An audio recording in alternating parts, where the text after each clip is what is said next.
Bonsoir à toutes et à tous. Merci d'être avec nous pour ce journal. Voici les titres. Lomé, la capitale togolaise, l'une des meilleures destinations en Afrique. Selon le classement Mercer, plusieurs critères ont été pris en compte. L'environnement politique, les infrastructures, le climat favorable, des affaires et j'en passe. Ceci grâce aux profondes réformes menées par le chef de l'État Faure Eswazimna Gnassingbé. C'est parti pour la campagne de commercialisation du coton graine. L'opération est officiellement lancée à Nawapu, dans la préfecture de Dankpen. Au sommaire également, l'un des mets togolais, alélé, une recette à base de haricots et d'huile rouge. Oui, une délicieuse recette que Edwige Atakwa-Bassabi va nous faire découvrir dans ce journal. Rendez-vous en fin d'édition. Et puis la liste Nouvel Élan est reconduite pour un nouveau mandat de 4 ans. C'est à l'issue du congrès ordinaire et électif de la Fédération togolaise de football ce samedi à Lomé. Voilà pour les titres. Bienvenue dans le 20h de ce dimanche. Bien avant de développer tous ces titres, nous vous proposons d'abord la suite du programme du 19e anniversaire du rappel à Dieu du Père de la Nation, feu président Gnassingbé Eyadema. Dans la préfecture de la Kosa, Pia, dimanche 4 février 2024, 19h00, veillée de prière au domicile du Père de la Nation. Mise en place terminée à 18h30. À Kara, palais des congrès, lundi 5 février 2024, 10h00, prière œcuménique pour le repos de l'âme du Père de la Nation en présence de son Excellence, M. Faure Eswazimna Gnassingbé, président de la République. Sont invités à cette cérémonie les personnalités suivantes: Madame le Premier ministre, Madame la Présidente de l'Assemblée nationale, les présidents des institutions de la République, les membres du gouvernement, le général chef d'état-major général des forces armées togolaises, les députés à l'Assemblée nationale, les préfets secrétaires généraux des régions de la Karaï centrale, les membres du bureau de la fêtière des communes du Togo, les maires, les adjoints aux maires, les présidents des commissions et les secrétaires généraux des communes des régions de la Kara et centrale, les présidents, vice-présidents et secrétaires généraux des universités nationales, les officiers généraux et officiers supérieurs des FAT, les directeurs et chefs des différents services déconcentrés de l'État dans la région de la Kara et centrale, les chefs traditionnels membres des bureaux des conseils préfectoraux de chefferie traditionnelle de la région de la Kara, les chefs traditionnels de la Kosa. La mise en place doit être terminée ce lundi 5 février 2024 au Palais des Congrès de Kara à 9h30. Signé le ministre de l'Administration territoriale, de la décentralisation et du développement des territoires, Awate Hodabalo. Et comme annoncé dans le programme, la messe veillée en hommage au Père de la Nation, feu président Gnassingbé Eyadema, se déroule actuellement à Pia. Nous allons y revenir dans nos éditions de demain. Lomé, la capitale togolaise, l'une des meilleures destinations en Afrique, selon le classement Mercer, un classement basé sur plusieurs critères et qui s'explique par le nouveau visage que présente la ville de Lomé aujourd'hui. Infrastructure urbaine, climat favorable, des affaires, l'environnement général de la ville, toute une diversité de critères qui ont milité en faveur du pays. Prouesse à mettre à l'actif du chef de l'État Faure Eswazimna Gnassingbé, Ulrich Amega. Lomé, la capitale togolaise, reconnue comme l'une des meilleures destinations en Afrique selon le classement Mercer. La ville se positionne au 5e rang parmi les villes ouest-africaines préférées des expatriés. Elle devance des métropoles bien établies telles que Lagos, Abuja, Abidjan et bien d'autres encore. Illustration d'une capitale en pleine transformation depuis quelques années, suivant la politique de développement impulsée par le président de la République, Faure Eswazimna Gnassingbé. À chaque endroit, routes, immeubles, infrastructures éducatives, sanitaires et socio-économiques sont construites. Dans cet environnement situé en bordure de mer, l'on retrouve une population de 2 millions d'habitants très dynamique. Le choix de Lomé comme ville attractive n'est donc pas un hasard. Divers critères ont été pris en compte dans ce classement, couvrant des aspects tels que l'environnement politique, social et économique. Aussi, le contexte socio-culturel, la santé, l'éducation, les services publics, les transports, l'infrastructure urbaine, les loisirs, le logement et l'environnement général de la ville. Cette diversité de critères suggère que Lomé offre une qualité de vie holistique aux résidents et aux expatriés. Autre paramètre non négligeable, le coût de vie abordable, un facteur significatif dans ce positionnement. La capitale togolaise est ainsi classée comme deuxième capitale la moins chère de l'UEMOA, après Cotonou. Un avantage certain qui pourrait contribuer à attirer davantage d'expatriés et de visiteurs. La diversité culturelle et la richesse de l'environnement naturel sont des éléments clés dans le choix des destinations. Des critères auxquels Lomé répond favorablement et qui ont toujours été au centre des préoccupations du chef de l'État. Les retombées, elles sont positives pour le tourisme, les investissements et le développement économique de la ville. Le secteur agricole, un secteur stratégique porteur de croissance économique, des réformes structurelles, des projets et programmes initiés par le chef de l'État Fort Eswazimna Gnassingbé pour booster les filières agricoles, des mécanismes adoptés pour renforcer davantage la dynamique d'action dans différents domaines, à l'instar des ZAP, zones d'aménagement agricole planifiées et des agropoles. Clarisse Atikler nous en dit plus. L'agriculture togolaise, contribuant à près de la moitié du PIB, mobilise plus de 3/4 de la population active, principalement dans les zones rurales. Les exportations, dominées par le coton, le café et le cacao, représentent plus d'1/4 des recettes d'exportation. Le président de la République, Fort Eswazimna Gnassingbé, vise un changement structurel pour réduire la pauvreté en milieu rural avec un plan axé sur le développement des chaînes de production agricole, offrant un potentiel significatif en emploi et en exportation. La valorisation du potentiel agricole est prioritaire. Dans sa relance, le président de la République a mis à disposition du monde rural des tracteurs et des engrais.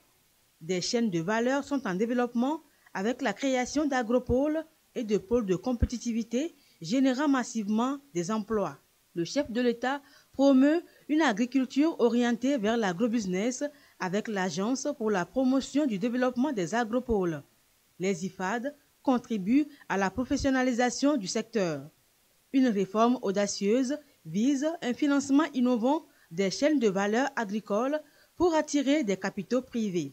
L'ambition du président de la République est de faire du Togo un pôle de compétitivité pour la transformation agricole visant la sécurité alimentaire, l'amélioration de la balance commerciale et l'augmentation des recettes d'exportation. Cette vision l'a amené à créer l'ATA, Agence de transformation agricole, avec pour but l'atteinte des objectifs de la feuille de route gouvernementale 2025 dans le secteur agricole. Le chef de l'État, soutenant le secteur agricole, construit des zones d'aménagement agricole planifiées pour augmenter la production. La feuille de route gouvernementale s'engage à stimuler la production agricole et la transformation agro-industrielle avec l'objectif d'atteindre l'autosuffisance alimentaire et créer des emplois pour les jeunes d'ici 5 à 10 ans. Et pour la gouverne des producteurs agricoles, la campagne de commercialisation du coton graine est lancée. Le temps est donné à Nawakou, dans la préfecture de Dankpen, pour la collecte de l'or blanc auprès des cotonculteurs. Nestor Mouzou. Nawakou, dans la préfecture de Dankpen. Le choix a été porté sur cette localité pour procéder au lancement officiel de la campagne de commercialisation du coton de la saison 2023-2024. Le prix du kilogramme est maintenu à 300 francs par la NSCT, Nouvelle Société Cotonnière du Togo, comme l'année dernière, au grand bonheur des producteurs. À voir comment cette année le coton a bien produit. Le prix est à 300 francs le kilo et on est content, on est fiers de ce prix. La NSCT, elle nous appuie techniquement et nous travaillons et puis on gagne bien. À tout moment, ils sont à côté de nous, ils nous guident, ils nous montrent comment nous allons faire pour bien gagner et trouver notre rendement. Vraiment, on les remercie sincèrement. Le lancement de la phase de commercialisation a été l'occasion pour la NSCT de faire le point sur les superficies emblavées et la production nationale prévisionnelle. Il ressort que la campagne 2023-2024 est bien meilleure à celle de 2022-2023. On fait le lancement officiel de la campagne de commercialisation qui est une chose qui est très importante puisque c'est à ce moment-là que les producteurs réalisent que le travail qu'ils ont fait pendant quelques mois donne des fruits. L'augmentation des superficies a été de 20%. L'augmentation de la production est de 50%, on passe de 46 000 tonnes à plus de 70 000 tonnes. Donc c'est très important, mais un chiffre encore plus important, c'est l'augmentation du rendement. Il y a quelques années, il y a 3 ans, on était à 647 kg à l'hectare. Cette année, on arrive à 815 kg à l'hectare. Donc ça veut dire quoi? Ça veut dire que pour un même travail fait, les producteurs gagnent plus d'argent. Donc ça veut dire que les packages qui sont délivrés par la NSCT sont des bons packages qui permettent donc cette augmentation. Donc je voudrais remercier l'engagement des producteurs de coton. Le préfet de Dankpen, le lieutenant-colonel Alaogne Nyako, s'est lui aussi réjoui de l'engagement des producteurs. Il les exhorte au même engagement pour les prochaines campagnes afin de permettre à l'or blanc de conserver sa considération au plan national de culture stratégique. Dans la région de la Kara, une préfecture a déjà fini la phase de commercialisation. Il s'agit de la préfecture de la Kiran. Les 3 meilleurs groupements de producteurs de coton de cette préfecture ont reçu des chèques dont les sommes correspondent aux valeurs du coton vendu après déduction des coûts d'exploitation. Après Nawakou, pour la phase de lancement de la campagne d'achat, la NSCT et ses invités se sont rendus à l'usine d'égrenage de Kara pour voir comment le travail évolue. Des ballots sortent déjà de l'usine et prêts pour l'exportation. Santé et cette attention particulière accordée aux femmes de la région des Savanes par l'hôpital Brown, des consultations gynécologiques gratuites de janvier à février au centre hospitalier Brown de Saint-Cassé. Yataratem. Le bien-être du corps et de l'esprit au cœur des actions de l'hôpital Brown de Saint-Cassé. La structure organise depuis le 15 janvier et ce jusqu'au 9 février 2024, avec l'appui d'une équipe de gynécologues allemands, une campagne de dépistage destinée aux femmes.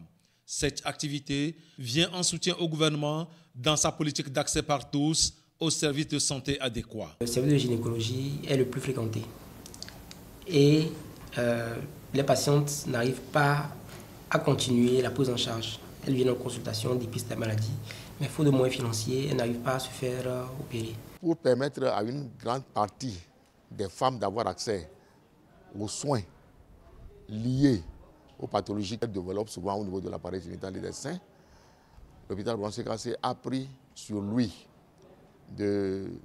d'organiser une campagne de dépistage des femmes qui veulent connaître leur statut en organisant une campagne qui tient compte de la gratuité des frais de consultation. On se dit qu'on enlève une barrière. Plusieurs pathologies sont prises en compte. En cas de nécessité d'intervention chirurgicale, les patients bénéficient d'une réduction sur le coût de l'opération. Au cours des consultations que nous avons effectuées ici à l'hôpital Brown, les pathologies les plus fréquentes étaient les fibromyome utérins. Nous avons aussi des cas de tumeurs de l'ovaire et des cas de gigantomastie, les gros seins. Nous sommes déjà sur la phase opératoire. Nous avons eu à faire une réduction mammaire. Nous avons fait des opérations de myomectomie. Nous avons enlevé les fibromes et des utérus. Nous avons l'appui d'un médecin allemand et il vient partager son expertise avec nous. Pour la phase de consultation, la phase de dépistage, les consultations sont gratuites. Les analyses ont été réduites.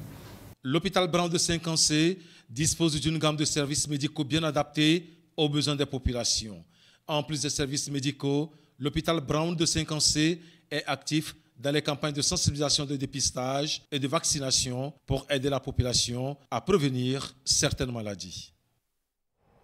Entrepreneuriat est le top 10 des jeunes leaders d'Afrique en 2023. Sachez qu'une Togolaise en fait partie. Il s'agit de Lina Boussa Tchedré, sacrée lauréate du Future African Leaders Award à Lagos, au Nigeria. Dodo Arey.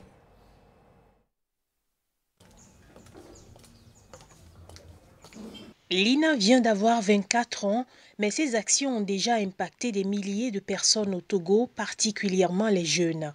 Parmi eux, Clémence, une jeune entrepreneur qui transforme les sushis en plusieurs produits dérivés. Des produits davantage connus sur le marché grâce à l'engagement de la jeune Lina dans la promotion de la consommation locale. J'ai connu Lina depuis l'année surpassée. Elle était dévouée pour la consommation locale.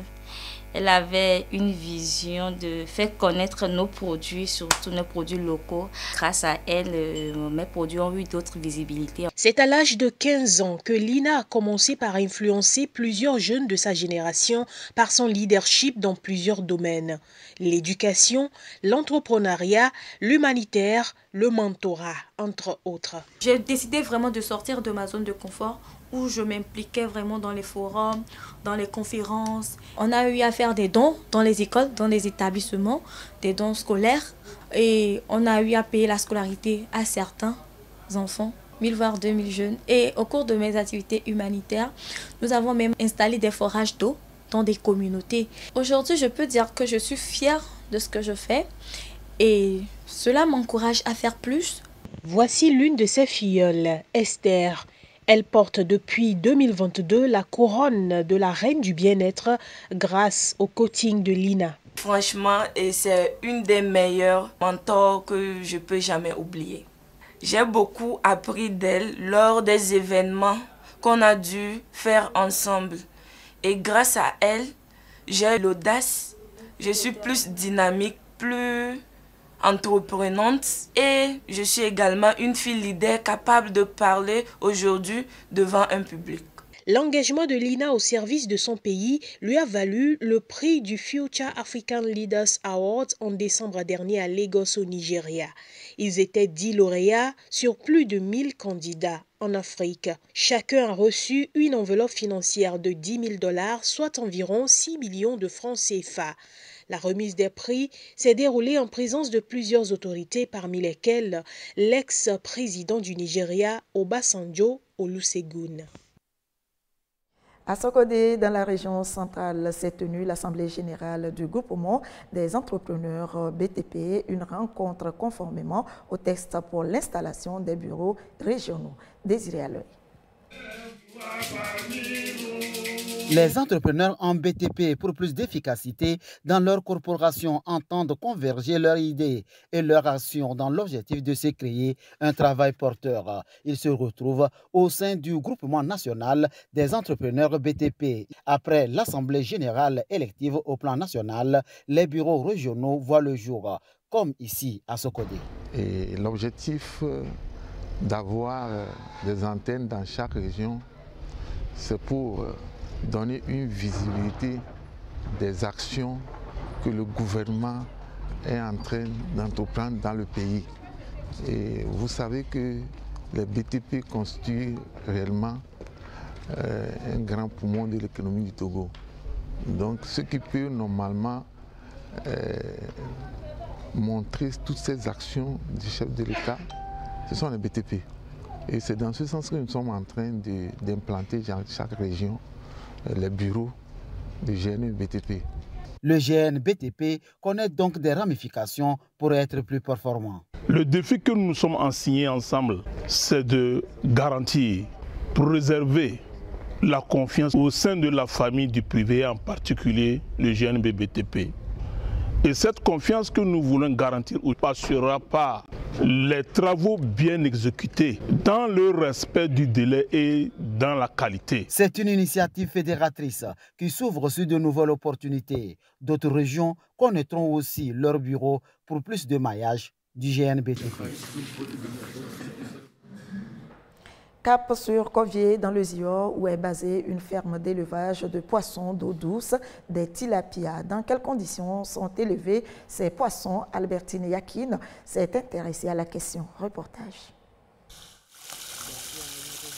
Dans la consommation des protéines, le poisson est très prisé, d'où son élevage par les spécialistes, sa transformation et sa commercialisation. La production du poisson d'eau douce à Covier dans le Zior retient notre attention. Nous avons décidé de produire l'aliment local. Nous avons besoin des ingrédients.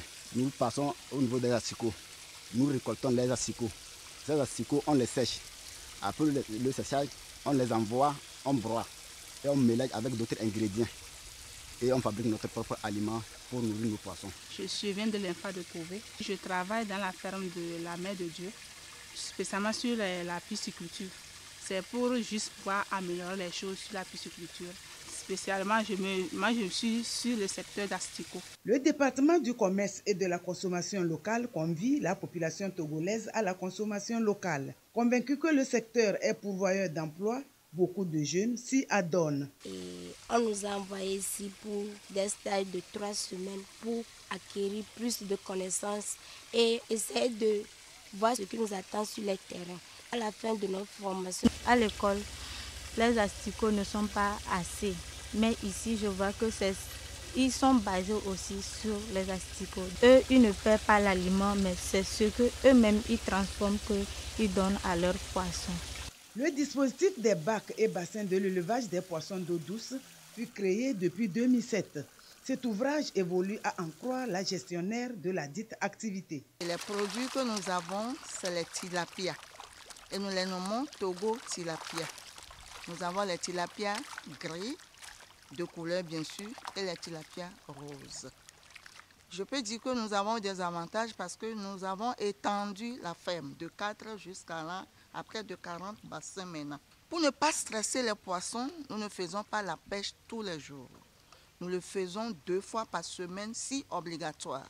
Au cas contraire, c'est une seule fois par semaine que nous faisons la pêche. Et nous avons choisi les jeudis.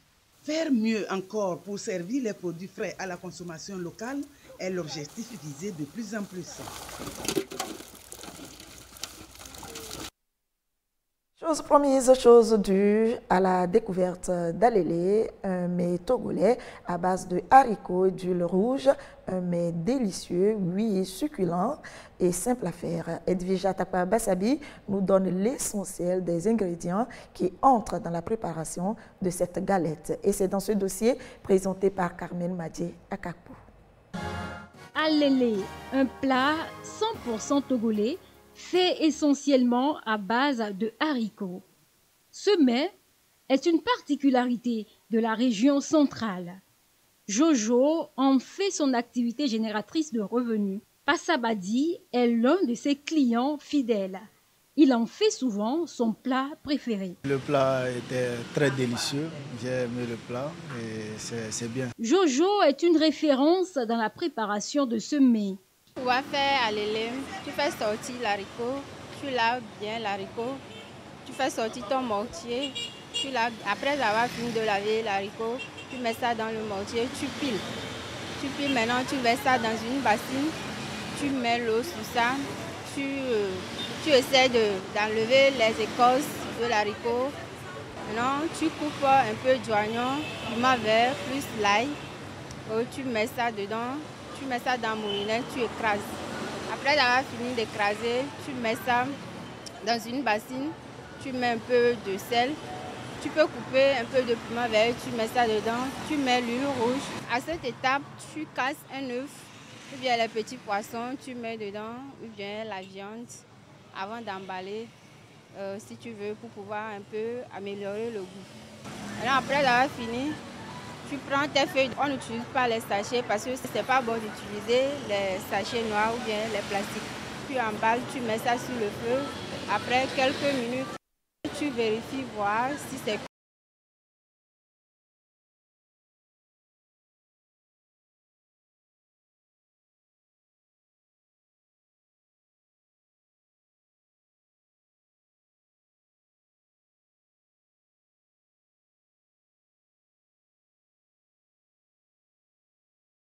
Attire de plus en plus de consommateurs de tous les horizons.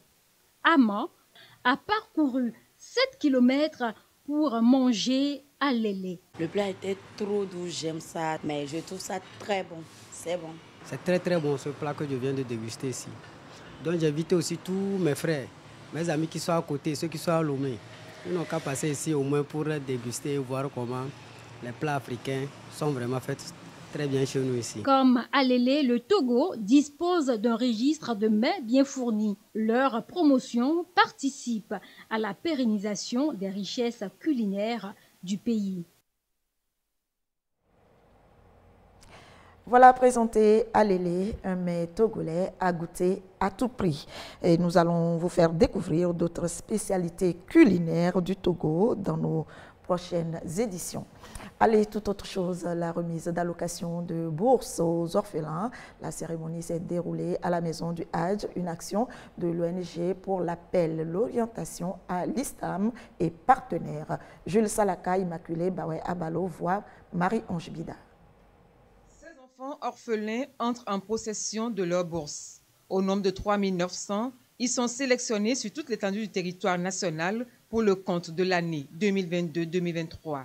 Un acte de générosité de l'ONG appelle à l'orientation, à l'islam et la bienfaisance AOIB pour permettre à ces jeunes apprenants de poursuivre leurs études. Je viens de recevoir 230 000 pour me servir dans mes études. Je salue le président de la ONG AOIB et les parrains de nos enfants. Avec cet argent, je paie les frais de scolarité à mes enfants. L'ONG AOIB a reçu le soutien de son partenaire Croissant Rouge des Émirats Arabes Unis pour la réalisation de cette œuvre de générosité. Plus de 8 milliards de francs CFA. C'est l'enveloppe financière nécessaire pour accompagner ces enfants. L'orphelin est celui qui mérite le plus d'attention et d'assistance. Il doit aller à l'école. Il doit avoir les mêmes chances que les autres. C'est dans cette logique-là que l'ONG AOIB s'inscrit pour soutenir ces personnes vulnérables. L'enfant doit pouvoir bien manger et après maintenant, son éducation, c'est très important parce qu'ils sont la relève de demain. Plus de 20 ans déjà que l'ONG AOIB œuvre pour le bien-être des personnes vulnérables, action qu'elle compte poursuivre. Actualité sportive, le congrès ordinaire et électif de la Fédération togolaise de football ce samedi à Lomé. La liste Nouvel Élan a été reconduite à l'issue des travaux pour un nouveau mandat de 4 ans. Laurent Oumavo. Seule liste en course, le Nouvel Élan a eu le soutien des 47 délégués des ligues, des clubs de première et deuxième division et des associations membres. Le bureau exécutif élu promet développer le football à la base, travailler à la mise en place effective d'un championnat professionnel et qualifier les éperviers pour la prochaine Coupe d'Afrique des Nations. Une vision ambitieuse pour l'avenir du football au Togo. C'était d'abord un congrès pour faire le bilan de l'année écoulée, voter le budget des activités de l'année en cours et prendre des résolutions pour améliorer le développement du football sur le terrain. Le football progresse au Togo. Au niveau de l'administration, il y a un développement prodigieux. La bonne gouvernance, ça marche. Ce qui nous reste à faire, c'est les résultats au niveau de l'équipe nationale. Les résultats commencent à changer. Maintenant, il faut tirer dans le même sens et faire en sorte que tous les projets qui vont être mis en place pour le football à la base puissent vraiment prospérer. Dans son discours d'ouverture, Lemou Londiwa, représentant Madame le ministre des Sports et des Loisirs, n'a pas manqué de relever les succès enregistrés au cours du mandat écoulé et une anticipation optimiste pour l'avenir. Je voudrais saluer et remercier le chef de l'État, son Excellence Fort et Sozimna Nyasingbe, pour avoir fait du football l'une des grandes causes nationales dont la Renaissance bénéficie de son leadership éclairé, de son engagement permanent, de sa qualité d'écoute. Le mandat à venir doit être le mandat de tous les sursauts, surtout de la qualification des éperviers à la CAN 2025, sursaut de la qualification des éperviers à la Coupe du Monde FIFA 2026 et des éperviers à prime au CHAN 2024. C'est par acclamation que la liste Nouvel Élan, dirigée par le colonel Guy Kossi Bezondé Akpobi, a été reconduite en présence des délégations des fédérations sœurs du Bénin, du Ghana, du Niger et du Gabon. La Fédération togolaise de football vient ainsi de se doter d'un bureau exécutif de 12 membres pour un mandat de 4 ans. Et c'est ainsi que se termine ce journal. Merci de votre attention. Restez avec nous. Nos programmes se poursuivent. Merci de votre fidélité. Très belle soirée à vous.